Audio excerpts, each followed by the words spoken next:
My name's Gene Marquis. I'm a clarinet and saxophone player in the Cincinnati area. Lived here most of my life. I studied with Robert Marcellus in the early 70s from 1971 to 74. About once a month, I would drive up to Cleveland and catch a Cleveland Orchestra concert on Friday night, and then go to his house for a lesson on Saturday. Uh, what I'm going to share with you today are some things that I learned from him that turned out to be extremely valuable in making reeds play better and last longer. The first thing, which is very simple, is that 50 years ago it was a lot less common for people to use water to wet their reeds. Oboe and bassoon players, I guess, always did, but it was pretty rare for clarinet and sax players. Everybody was using spit. And he convinced me to try using water instead. And even way back then, when I was already documenting how long my reeds lasted and stuff like that, the first box of reeds that I used water only with lasted at least 50% longer, just from that one change, using water instead of spit. Later, I will be showing you the techniques that he showed me in using water and stuff like that. I carry a little bottle of water, fresh water, in my case wherever I'm playing gigs or going to a rehearsal or something. And I use only tap water at home for all my reeds. And again, that has helped them last longer and play better. Some side benefits of using water, if you don't use water already, is that you don't get that nasty taste from the first time you put a reed in your mouth. That kind of, I don't know, acetone taste or whatever. So using water, you don't have to put up with that nasty taste. Using water, you can change how you wet your reeds to accommodate weather changes. On a rainy day, you won't need to wet it as much. But in the middle of winter, when it's 10 below zero outside and the air is very dry, you can add more water as you need to adjust for the weather. Another thing is that if you're working on a lot of reeds, and certainly myself and other people will sometimes work on 5 boxes of reeds at a time or even more, it's hard to get that much spit together. So using water is certainly much more convenient and easier if you're going to do a lot of reeds. Water is also better because it's basically chemically neutral or inert. Your saliva is part of your digestive process and helps convert starches into sugar. Plant material is also unrecognizable as not supposed to be digested by your saliva. So you can't stop the chemical action of your saliva trying to pre-digest your reed as if it was food.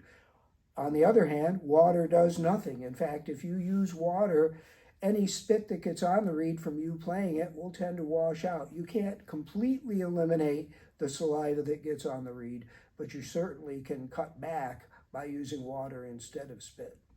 Another thing to experiment with is that some people, and me included, only believe in wetting the upper half of the reed, and then there are people that believe in wetting the entire reed. I keep an open mind about that kind of stuff. Try both and do what works best for you. I use water on all of the instruments I play. I own and play everything between E-flat clarinet and B-flat contrabass, and sopranino saxophone to bass saxophone. And I use water on all of those different size reeds. They take different amounts and maybe different amount of time to wet and all that, but water on all of my reeds.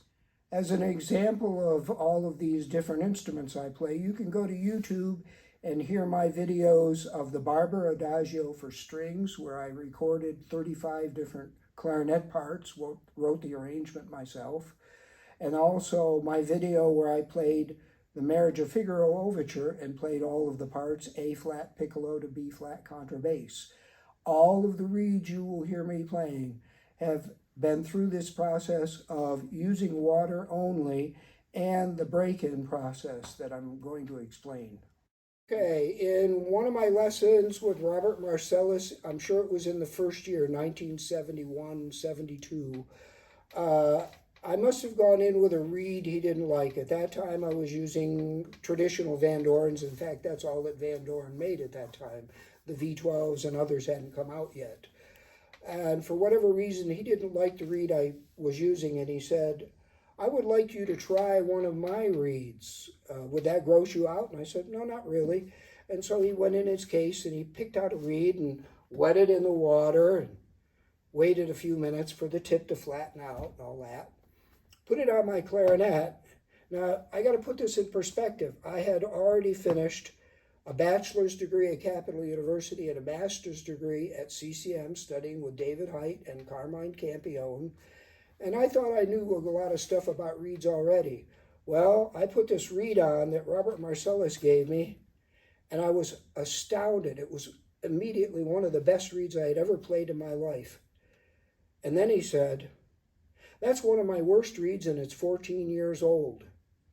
And I just thought, okay, how do you do this? What do you do to make your reeds play like this?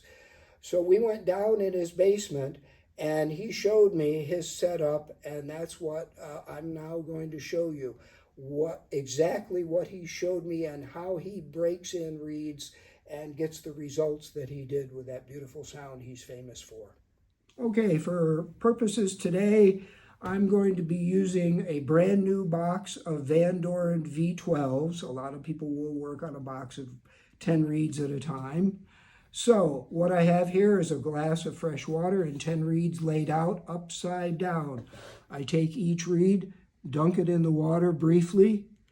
Again, I only wet the upper half. Some people wet the entire reed. And as quick as I am wetting them, enough water will stick to the reed to get this started. So Robert Marcellus would wet and dry his reeds upside down like this, flat side up. I had already learned this from David Height, that this is probably the best way to wet your reeds, because when you first wet a reed and you look at it tip first, you get that wavy stuff where you have to press the tip on the table of the mouthpiece to flatten it up. If you wet your reeds this way, flat side up, equal amounts of water and air get to both sides. And if there's any curling of the tip of the reed, within a couple of minutes or so, that's going to flatten itself out. The stresses of the water making the reed expand will tend to equalize themselves this way. So generally, I will wet the reeds and look at my watch and wait roughly 3, 4, 5 minutes. It's been about 5 minutes since I first wet those reeds. I would also like to mention that what I do the first day is take a Sharpie and mark the day, the month, the year that I started this process on the box of reeds, because I want to track how long I do that. Also, if you have to put your reeds away, because you can't leave them out. In my music room at home, I've got a big piece of glass, and once a box of reeds is open, they can sit out. I don't have to put them away. But if you have to put them away, you could put numbers on your reed holders so that you can pull them out and put them in the same order as the day before. So after 5 minutes or so, one more little thing. In the winter when it's very dry, you got the furnace on and it could be very cold and dry air outside, I will double the length of how long I take to wet a reed. I'll wet them, wait a few minutes, wet them again, and wait a few more minutes. So there might be 10 minutes of pre-wetting before I even try them in the winter. But in the summertime when it's humid, once and 5 minutes is certainly enough. So I'm going to wet these 10 again.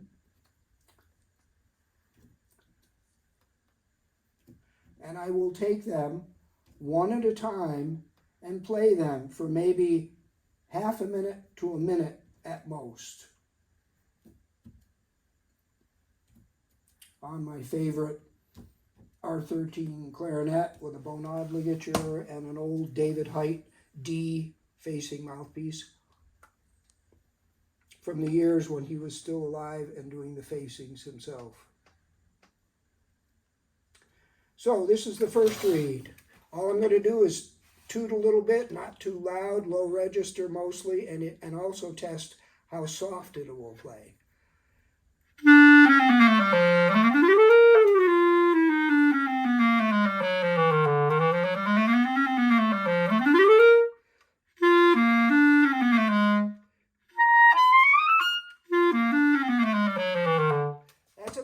enough for the first day. What I will now start doing is start a new row. When I am done with the 10 reads, I'm going to have them in the order that I like them, best to worst. That first read is pretty good.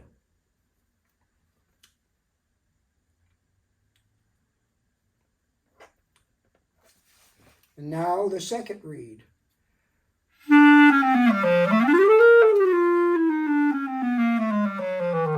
Definitely stiffer, fuzzier, more resistant, less vibrant.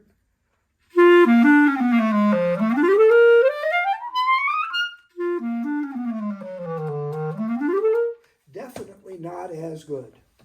Well, that's going to go down farther. This is the third read.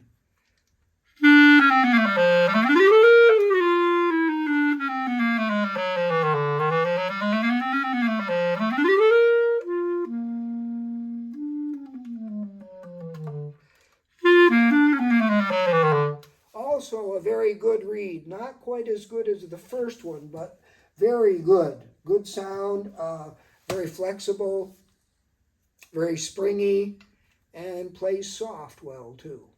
This is the fourth read.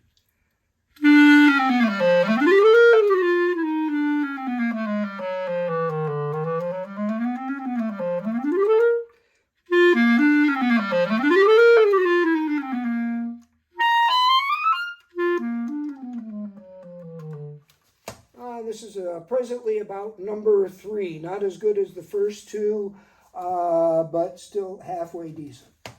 This is the fifth read.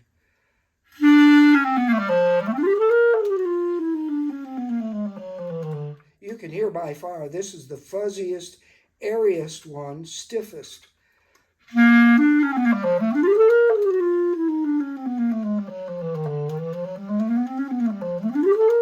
So presently, this would be the bottom of the barrel, the worst one.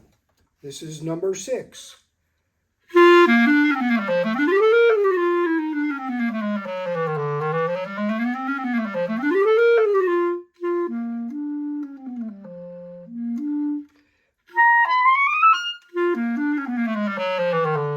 This is probably about presently number 4.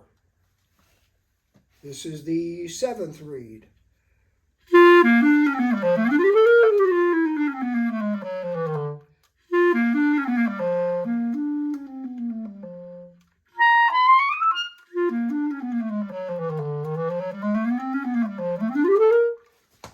Kind of stiff, a little fuzzy and airy, not very springy. This is right now number 5. This is the 8th read.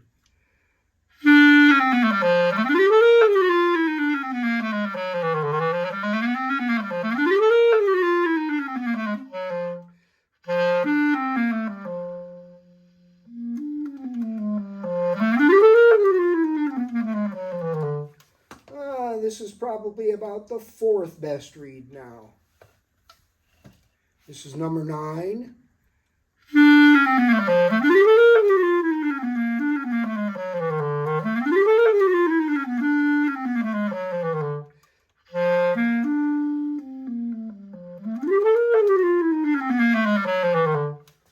Not bad, probably about number 4 or number 5.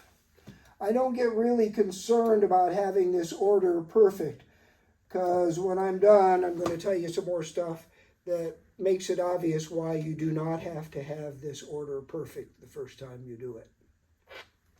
And this is the 10th and final read out of this box.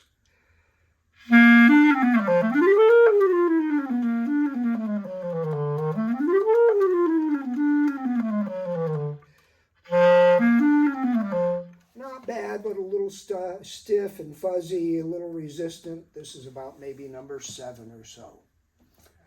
Now, the reeds that I have played through and put in the order of best to worst are sitting there and drying out. In fact, at home, they'll just sit there and dry out overnight. Again, this is something that I learned from David Height, that this is allegedly the best way to dry out your reeds, because you're getting equal amounts of air on both sides, so the reed is drying out the same on the top and bottom side. If you put the flat side down, the flat side stays wet longer and might make the reed warp a little bit, because wet wood swells, drying wood shrinks. And if you have the flat side of the reed down, then the bottom staying wet will want to tend to swell, and the top drying faster will tend to shrink. This way, with the reed upside down, the flat side up, again, you get equal amounts of air on both sides, so it will dry out more thoroughly, more quickly, and with less warping. Okay, what I just demonstrated for you is the first time of going through the box of reeds. What Robert Marcellus showed me and told me was, you then do this for 4 weeks, 28 days, 28 times in a row, with one difference. Tomorrow, the reeds are going to sit out in the order they were of best to worst yesterday. And I will wet all 10 of them, wait a few minutes, wet them again, and then play through them with one difference. I'll start with the best reed, and then go to the second and third down the row. And instead of starting a new row, all I do is reorganize them in the order that they played best to worst. What you can expect is the first several days you do this, they're going to change order like crazy. I've had reeds go from number 8 up to number 2, and number 3 drop down to number 9. They'll flip-flop like crazy the first few days and gradually settle down. By the time you hit roughly 10 days, 2 weeks, then it'll enter a phase where they hardly change order at all. So again, at first they'll change like crazy, then they settle down. When they enter that settling down phase, then a second very noticeable thing will happen. The reeds that go down to the bottom 2 or 3, as you keep playing them, they're going to just get worse and worse. So after a while, say number 10 gets to the point where I go, yuck, this is terrible, I'm never going to use it for anything, I put it back in the box and stop breaking it in. If I just figure this is never going to be good enough to use, I stop spending time on it. So by the time I've hit 2 or 3 weeks, 10 reeds might be down to 7, 8, 9. By the time I'm done with 28 days, you should have, hopefully, at least a minimum of 2 reeds that you're happy with. And if you're lucky, you'll have 3, 4, 5. 6 is about the most I've ever gotten out of a box, but typically, like most people, I get 2 or 3 really good ones. Now, the whole idea to this approach to breaking in reeds is there's a truism that we all kind of hang on to, which is the best reeds you get in a box are usually the ones you do very little to. The ones that hardly ever need any balancing work or anything like that are the ones that play best. So this kind of break-in system is meant to minimize the damage early in their lifetime and get them loosened up and playing without really harming the springiness of the wood. And then you get a much longer lifetime out of the reed, and they do play better. I have my own theory of why this works. I have a brother-in-law who's a forestry agent and another brother-in-law who's worked in house construction most of his life. And they both tell me about the characteristics of wood. When wood is dry and you wet it, it swells. When it dries, it shrinks again. Reed cane is very much like wood cellulose. And if the reed companies are doing it the old-fashioned way, they used to age their cane 5 years before they would cut it into reeds. Today, closer to 2 years is the norm, so reeds are not aged as long. But no matter what, when you wet a reed that's been dry for 2, 3, 4 years, it's going to swell up a lot the first time you wet it. And this is my theory of what happens. Inside the reed, as it's vibrating back and forth, when the reed gets wet, everything swells up and everything pushes together tighter so that you actually get a little bit of slippage like this inside the reed. But when it's swelled up, everything pushes together. And then if you overplay a brand new reed too much early in its lifetime, instead of loosening it up, you damage the fibers. You get a little microscopic cracking in the fibers that are permanent damage to the springiness of the reed. So the whole purpose of a long break-in system is that you are postponing playing a lot of time on a reed until it goes through enough wetting and drying cycles that you don't damage the springiness. What does happen is that every time you wet a reed and then it dries, the next time you wet it, it doesn't swell up as much. So that by the time a reed has been wet and dry 40, 50, 60 times, it doesn't change as much as a brand new reed. I even did an experiment one time where all I did was wet a brand new box of reeds. I didn't play them. I just wet them and let them dry out. And I did that for 28 days. Then I tried them. The first day of doing that, they played exactly like a brand new box of reeds would on the first day. So you need to wet them and dry them, but play them a little bit to get it to loosen up, but not long enough to damage it. So really loud playing, a lot of high note playing is bad for it. Many of you have probably had some teacher tell you something much simpler like, don't play brand new reeds full time, take them through a break-in period. I had a teacher who told me, don't go over 5 minutes a day for the first week, and if you do it for 2 weeks, you get better results. So I was already doing some break-in on my reeds, but this Marcellus approach is much more organized. I have made a couple of changes in it over the years because I have been doing this basically for 50 years.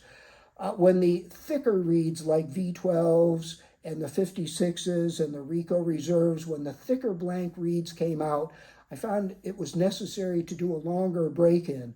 So instead of 28 days, I'll do 5 weeks, 35 days on a break-in on thicker blank reeds. And that seems to help get them broken in with less damage. So when you are done with all of this and you've got your remaining 2, 3, 4 reeds that you're happy with, then you take them and you compare them to the ones that are in your case, which if you're like most people, you probably have your reeds in order of best to worst. And all you do is take the new ones and compare them to the old ones. And if there's any bad ones in your case that are no longer good, you flush them out. You open up a new box of reeds and start all over again. I mentioned also that I play a lot of different sizes of instruments, and one thing I do differently is that different sizes of reeds need different break-in periods. So an E-flat clarinet with a smaller reed doesn't need 35 days. I'll usually do maybe 25, 30 days. But as I move to bigger instruments like bass clarinet, tenor saxophone, baritone sax, there's more days. The most I do is on contrabass clarinet or bass saxophone. I will actually do the reeds like this for 60 repetitions. It just seems like 25, 30, 35 isn't enough. So again, the bigger the instrument, the bigger the reed, the more break-in days you need to go through. So far I've been talking about this in terms of doing it once a day. But quite a few years ago, a good 15 years ago, I had a very good high school student that was coming into college auditions and solo and ensemble contests. And I had just started teaching my students this approach to reeds. She came into her first lesson in January, and she played her solo very well, but she had a terrible reed. So I did the same thing Marcellus did to me. I said, would you mind trying one of my reeds? And I gave her one of my worst reeds, and she was shocked that how good it was better than any reed she had played. And then I took her through the whole break-in thing like I've already showed you. And then she asked me, can I do this more than once a day? Because I do not have 5 weeks till contest or my college auditions. And I said, sure, you can do this as many times per day that you can stand. All you've got to do is make sure that the reeds are completely bone dry before you do them again, because they need to swell, be played a little bit, and then shrink completely. So she had a box of reeds done in 2 weeks, got a scholarship to college, and got a one for her contest solo. So yes, you can do this as many times as you can stand. I generally do it once a day. It's the first thing that I do when I practice.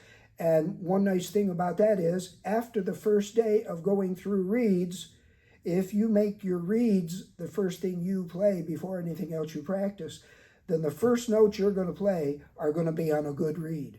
And that helps you get your habits started more correctly. You'll warm up more correctly if you're playing a good reed first. Another thing about this break-in system, it's important to know that you are using the correct strength of reed. Of course, if you are using reeds that are too soft, you're going to have high note troubles. They won't even come out. If you're using reeds that are too stiff, everything's too fuzzy and airy and too resistant. So what I have developed over the years is a simple test for the right reed strength. Beginners can play almost any Rico, orange box Rico reed that isn't broken, because they have to just play low E to B flat in the staff. So again, almost any reed will do that. And then if you think back to when you first learned the middle register and you couldn't start a thumb C because your reed was too soft, or some teacher would say, well, tighten your embouchure a little more, and you would go from a 2.5 to maybe a 3. And then you're in high school and you've got to hit at least a high G. So gradually, as you get better, your muscles are getting stronger, and what you're required to do, playing higher and higher notes, louder clarinet, wider dynamic range, more beautiful sound, you have to become more selective of the reeds that you're using and make sure you're using the right reed strength. So I use a test for what is the highest note I can play easily. Again, beginners have to be able to play at least low E to B flat. Kids that are in the middle and junior high have to be able to hit thumb C easily. And if you can't do that, and everything your teacher says about firmer embouchure and raise your tongue and all that stuff, you still can't get the high notes to come out, very likely your reed's too stiff. So most people will gradually go from 2.5 to 3, 3.5, 4, maybe all the way up to 5 or 5.5. So when you're in high school and you have to play a high G, you're going to need a little bit higher, stiffer reed again. The ultimate end of this is, on the professional level, I think every reed you play should be able to hit double C, which means you're going to be using reeds that are stiff enough to play double C, but also they still need to be soft enough, flexible enough, springy enough to play the low register and pianissimo without any fuzziness or airiness. This will push the number of reeds that are satisfactory to you into a small range, but this is what is necessary on the professional level. That's why people like Stanley Drucker and the New York Philharmonic are famous for going through 50 to 100 boxes of reeds a year to have those few that do all the exceptional things you have to do on a professional level. There are some other side benefits of breaking in your reeds, this system. Over time, you're going to get much better at detecting very small differences between the reeds. And this will spill over to things like you're looking for a new mouthpiece or a new clarinet. Well, the skill that you get from testing the reeds constantly and saying, this one's a little bit better than that one, is going to help you pick out the best mouthpieces and ligatures and clarinets for yourself. It won't take you all day to go through the store and try everything. I find that I can go in a store and go through 10 mouthpieces and in well under an hour know which one I think is the best one. So again, you get some side benefit from this approach to breaking in reeds. It will help you be a much more flexible player. I think that this helps me be a doubler because I can adjust to different kinds of reeds. I don't have to play a perfect reed every time to get my best sound. In fact, Robert Marcellus at one point accused me of being too good at that. He said, you can make a reed that's too soft sound like a good reed. So I took that as sort of a left-handed compliment. Okay, a few more simple things that should help your reeds play better and last longer. Some of these should be very obvious to a lot of you. You should rotate your reeds. If you've got, say, 8 or 10 reeds in your clarinet case, don't keep using the best one all the time until it's dead.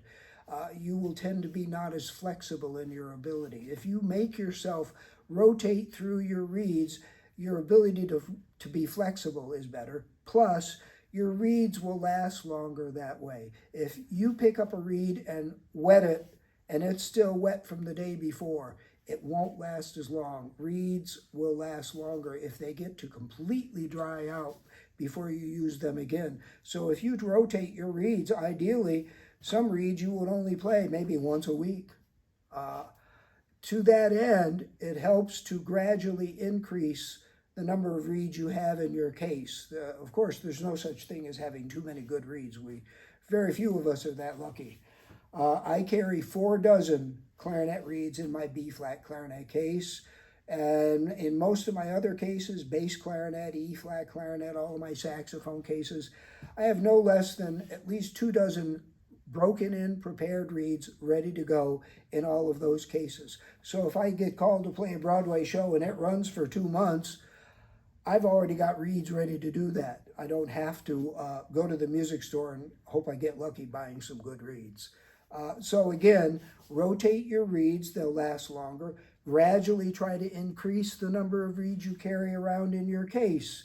Oh yeah, this is something that Robert Marcellus did not tell me, but I sort of, by trial and error, figured out myself. Most reeds, you know, will get softer as you use them. Rarely do reeds get stiffer with use. Most of them get softer. So if you buy a brand new box of reeds that's the perfect strength the first day you play them to break them in, they're going to be too soft when you're done. What I have found is the reeds that I use tend to be too stiff the first day. This box that I played for you today has some fairly decent reeds in it, but sometimes I'll open up a box and all 10 of them will be too fuzzy and too airy, and I think I wasted my money. But you keep repeating it, gradually they get softer. The ideal would be that reeds start out too stiff, but as you take them through the break-in process, they will finish at the ideal strength. I find that reeds that are that way, too stiff when they're new, last longer, have a richer, fuller sound, and will take loud, abusive playing much better than reeds that are the right strength, and then you keep clipping them as they get too soft. Reeds that are too stiff when they're brand new give you a fuller, richer sound and last longer. When reeds are finished being broken in, I will mark on the bottom of the reed the month and year that I started using them, so I can track them through their lifetime. So if I try something new in how I'm preparing my reeds, I can follow that box of reeds through its lifetime and see whether the new thing was better or worse or made no difference, again, by tracking the date on the back of the reed. A second thing that is very important is to keep the back side of the reed flat. When you wet a reed and then the ligature is pushing it against the mouthpiece, over time you will get a bump right in the middle of the reed, almost a straight line right across the middle of the reed like this, which you can learn to feel by feeling the reed just like this. And if you feel a bump there, that is what will make your reed, if you have trouble playing and you notice air leaking out of the sides, or even worse, water is leaking out of the sides, and by the time it's doing that, the reed is usually playing terrible. You take the reed off and you feel the back side, it's definitely going to have a bump. And what people do variously is, you see some people will take it and put it on a piece of paper and do this with it to flatten it. What I like to do, and I learned this from Dick Waller, the first clarinet in the Cincinnati Symphony, I use a reed knife with a perfectly straight edge, and I very gently shave the back of the reed. I start below the bump and stop roughly half an inch before the tip of the reed, just this area, until it feels flat. And even though you're shaving some wood off of the reed, and theoretically that should make it feel softer, the fact that you are making the backside of the reed flat and then restoring it being able to be airtight on the mouthpiece will actually make it feel like it's gotten stiffer because it's no longer leaking.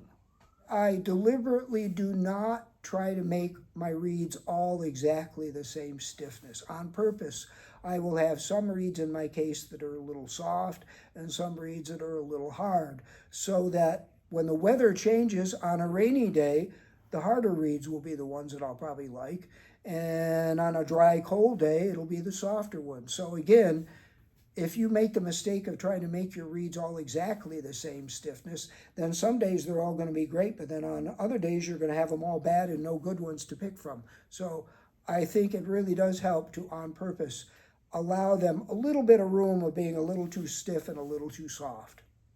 I can't leave you without wearing my favorite t-shirt that I found last year online. Clarinet players are supposed to be nerdy, and I'm just rushing to the defense of all of us. It's not a nerdy thing. Playing the clarinet is a beautiful thing. So in wrapping up, use water instead of spit. That will help a lot. Do anything like I showed you today on a longer break-in. If you're not doing any kind of break-in, this should produce the best and longest lasting reeds you've ever had right out of the very first box. So if any of you have successes or compliments or criticisms, feel free to leave your ideas and your comments in the comment section below. I hope you get great reads. Good luck.